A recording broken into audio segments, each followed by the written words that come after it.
South ఇండియాలోనే biggest sorry store మన Varahi silks మన విజయవాడ ఎంజీ రోడ్ లో డిసెంబర్ 4వ తారీఖున ఘన ప్రారంభం.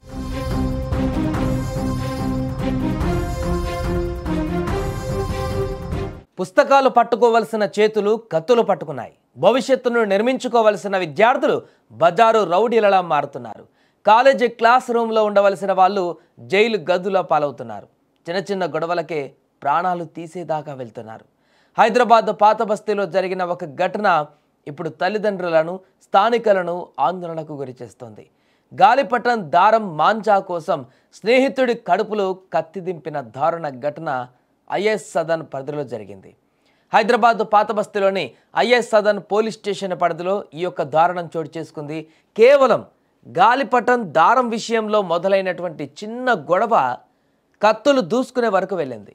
స్థానికంగా నివాసం ఉంటున్న 19 ఏళ్ల విద్యార్థి మొహమ్మద్ జియా అలియాస్ రెహాన్పై అదే కాలనీకి చెందినటువంటి మరో విద్యార్థి మొహమ్మద్ జైద్ కత్తితో విచక్షణ రహితంగా దాడి చేశాడు.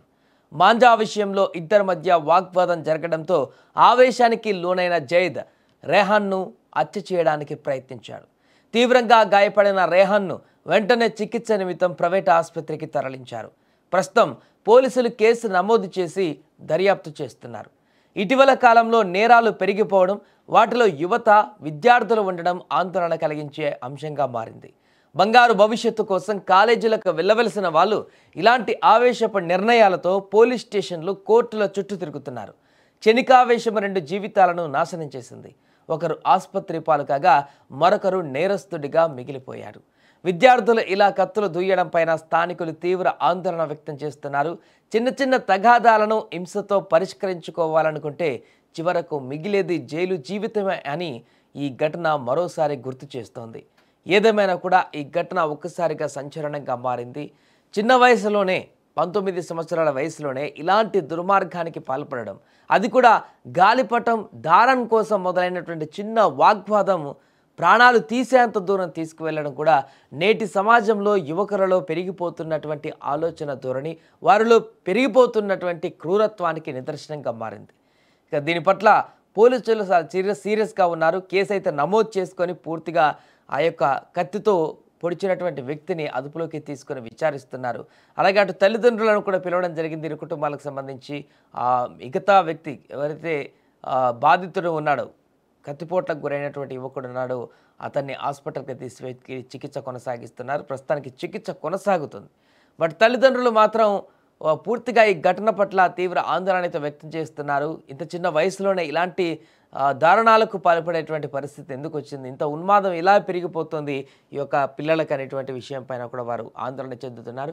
వారితో పాటు స్థానికులలో కూడా చాలామంది ఈ మధ్యకాలంలో ఇలాంటి వార్తలు చాలా వస్తున్నాయి. హైదరాబాద్లో పాత బస్తీలో కానీ ఇతర ప్రాంతాల్లో కానీ చిన్న వయసులో క్షణికావేశంలో చేసేటువంటి పనులు వారి జీవితం మొత్తాన్ని కూడా నాశనం చేసేటువంటి విధంగా మారుతున్నటువంటి ఘటనలు, వారి లైఫ్ను మొత్తం కూడా చిన్నాభిన్నం చేస్తున్నటువంటి దృశ్యాలు చూస్తూనే ఉన్నాం. అందులో భాగంగా మరొక ఘటన ఇప్పుడు వెలుగులోకి వచ్చింది. मेरा नाम मोहम्मद रिजवान है। आज मेरे छोटे भाइयों पर 5 साढ़े 5 के दरमियान में गली का एक है ज़रा निकल गया हाथ से। उन्हें जो हमारे भाई को एकदम चाकू लेके आया घर में से लाके उनकी अम्मा रहने के बावजूद भी सामने से मार दिया। ये एक नहीं है, ऐसे बहुत सारी चीज़ें हैं जो कि घर कने गली में चमन कने, यहाँ तक कि उनके घर वालों को भी मालूम है ऐसा निकल गया इन्हें हाथ से।